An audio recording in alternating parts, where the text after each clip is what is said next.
Hello again. Welcome to Jerps in Progress. This is episode 11. In today's installment, I'd like to share with the two trucks that I took to the Illuminati of Scale event in Georgia.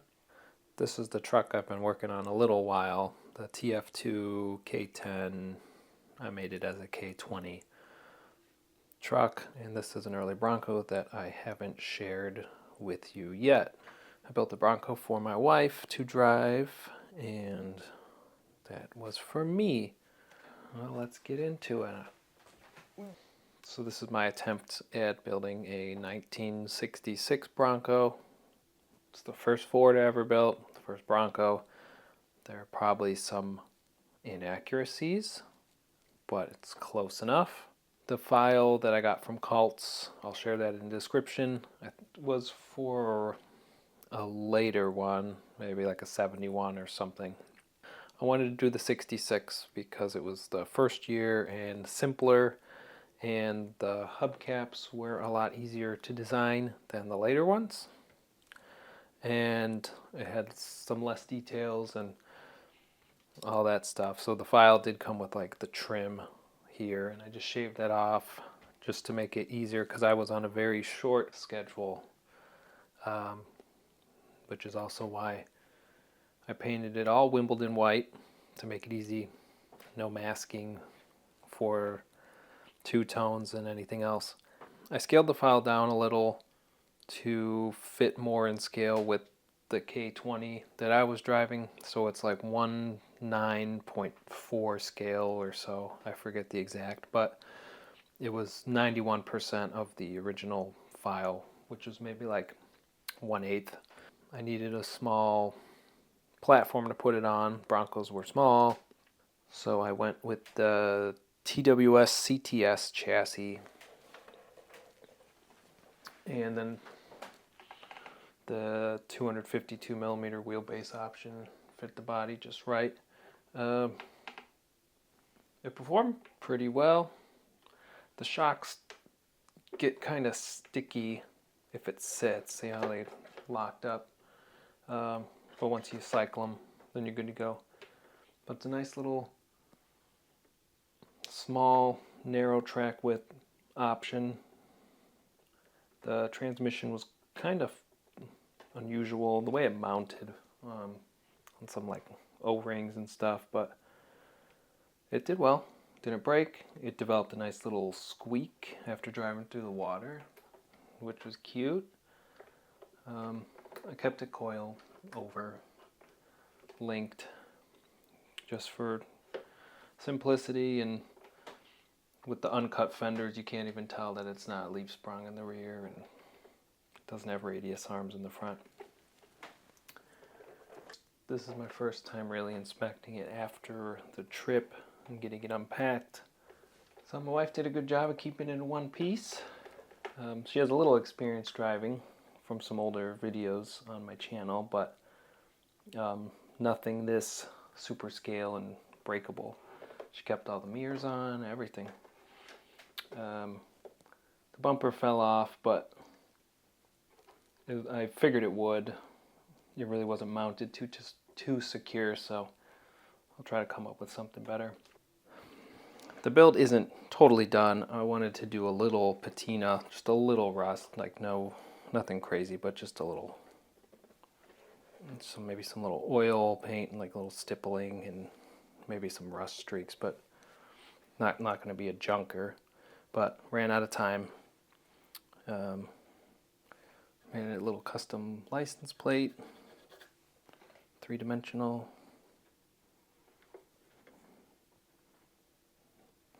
People there seemed to enjoy it. There were some other Broncos there too, very nicely detailed. Got a little, found a cooler on Thingiverse. Those are some Night Customs front runner boxes, and then threw an M2 164 scale Bronco in the back just for some junk. Got a lady driver. Yeah, so thanks to Westmade for some extra help. He sent me the file for the seats and dashboard just to save me some time. He sent some door cards too, but I realized that his were for a later one, so I made the early Bronco style for mine without the armrest, just to save time. But I guess that was an option. You could get them without it anyway. Oh, and I got the emblems from West too, so it helped out. Thanks. And then up front,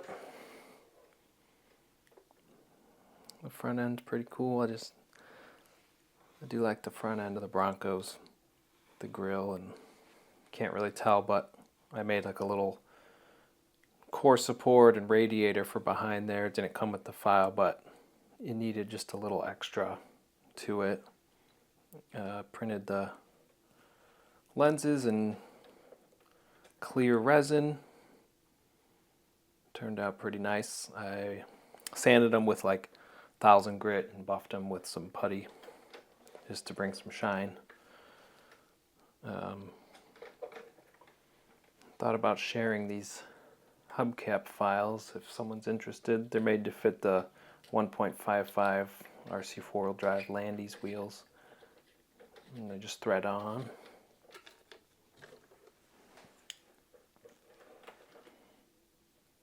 Pretty cool, huh? I even put the little valve stem.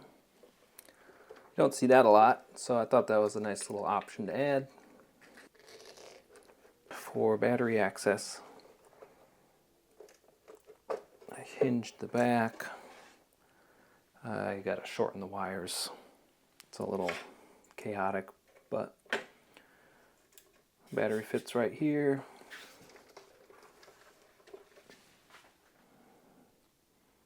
And I did a kind of decent interior. Tried to make it look kind of right. A little magnet to hold it. It's pretty simple. It's pretty lightweight and handles nicely. I even put headlights on because there was a night run. And if you know me, I don't do headlights a lot because I don't really ever drive at night. But yeah, you can see how the shock's already locked up. What's a cute little truck? I hope you like it. I liked it. I like it. Anyway. Bronco. So my philosophy is if you add a couple things that people overlook, can separate it or make it interesting, like, you know, the valve stem, or you can see I put the little door, you know, the little lock knob thingy. What are those even called? It's just a straight pin that I cut the tip off of and put it on top of the door panel. And the little windshield latch, you know. The file didn't come with full, like the vents that went all the way through, and they didn't look great, so I designed up real quick a little piece that I could cut in and then the glue in and then smooth off, so then you can see a full 3D hood vent.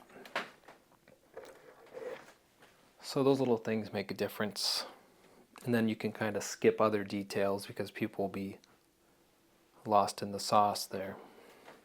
And then this here is the TF2 Scottsdale K10 thing, you know, RTR that I've had forever and I've been working on for a while. It's not done either, but once again I ran out of time, but I wanted to get it running, so it's just in primer, and I'll have to take it all apart to paint it again, but I will be painting it light blue and giving it a little rust and crust. I think I'm going to make it like a old junk man's truck, scrap metal truck or something, because I also enjoy scrapping. So it did all right. From previous video, I did the homemade foams. They seem to hold up. I went with the CC hand tripod mirrors, Traxxas door handles, Traxxas wipers, Traxxas front marker light there. They're just a lot more realistic and better detailed than the RC four-wheel drive ones. RC four-wheel drive ones are thicker and they just don't really do the job. I'm happy with myself for the fender badge there. Focusing. Custom Deluxe 20. Printed that on the resin printer. Came out really nice.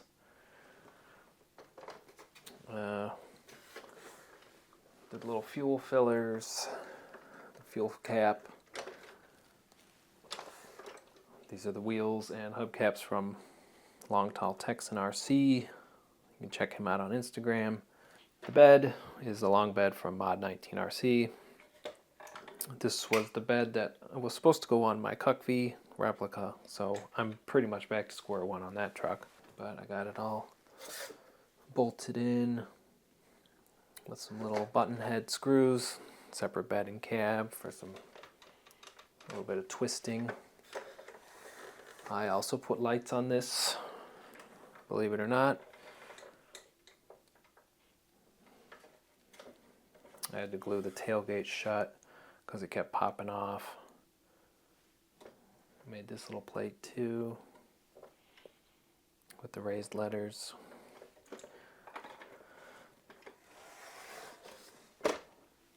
Suspension's still a little stiff. It didn't have a ton of movement. I noticed when I got home that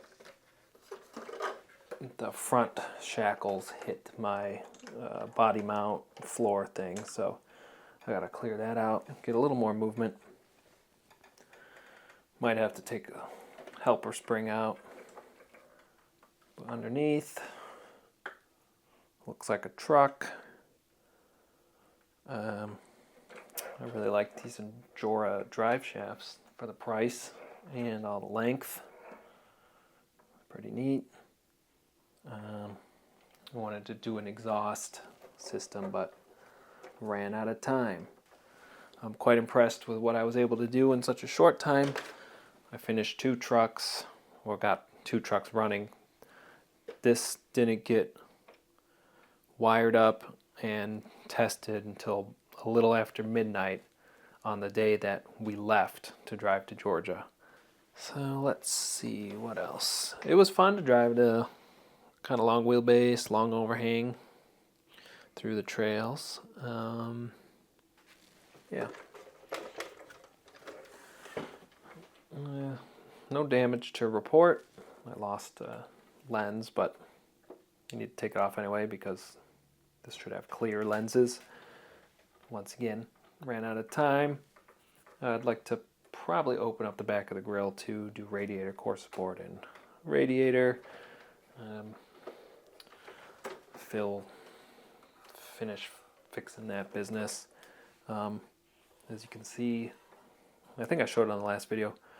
Put a little filler here to build up the fender because they had like a weird little detail that shouldn't be there. It's a subtle difference, but it's one of those little things real ones will notice. And then I shaved off the vent window details they had just to give a little more recessed look, smooth off the edges. I didn't fix the shape of the window or the rain gutter, but you know, whatever. I did trim it off because I had it running down there. But I think I talked about that in the last video. I'd like to get some better hood hinges in. So this will be the color of the body, like a light blue. It'll have a blue interior because blue on blue, heartache on heartache. Yeah, and then just had a battery shoved in there. Nothing crazy. I wanted to be able to slip the engine cover in for display, but running into a little interference with my makeshift battery holder. last minute midnight thing. So once I get that figured out, shave this off a little, I'll be able to do that. Detail this up, paint the engine corporate blue, fill in these valve covers because these look like, you know, something way too fancy for what this truck's going to be, and throw in some other details. But yeah, it's a Chevy. And oh yeah, another thing I'm very disappointed about. I wanted to do a bench seat because I just don't like the bucket seats. But we'll get on that. I'll probably design something up myself, and I don't know, probably redo the whole interior because I have my door panels that I do in there, so need to complement them with a better interior. Oh, I did do, I know this is impossible, I did do a more realistic steering wheel. Just a quick thing I drew up and printed. A lot better than the GMT 400 style that RC four-wheel drive comes with. And now I just have to find the time to want to tear down a running truck to finish building it to make it a running truck again. Anyway, thanks for watching. I'm doing good this year. 4 running trucks in 1 year. I got this one, the Bronco, the little Volvo, and that VS 410 FJ80, which I also took down to Georgia, and it did great. So, not bad. I'm not going to lose the shop anytime soon. So we'll see, I don't know, maybe we'll do a weathering video or something when I get around to it for these. Bye for now.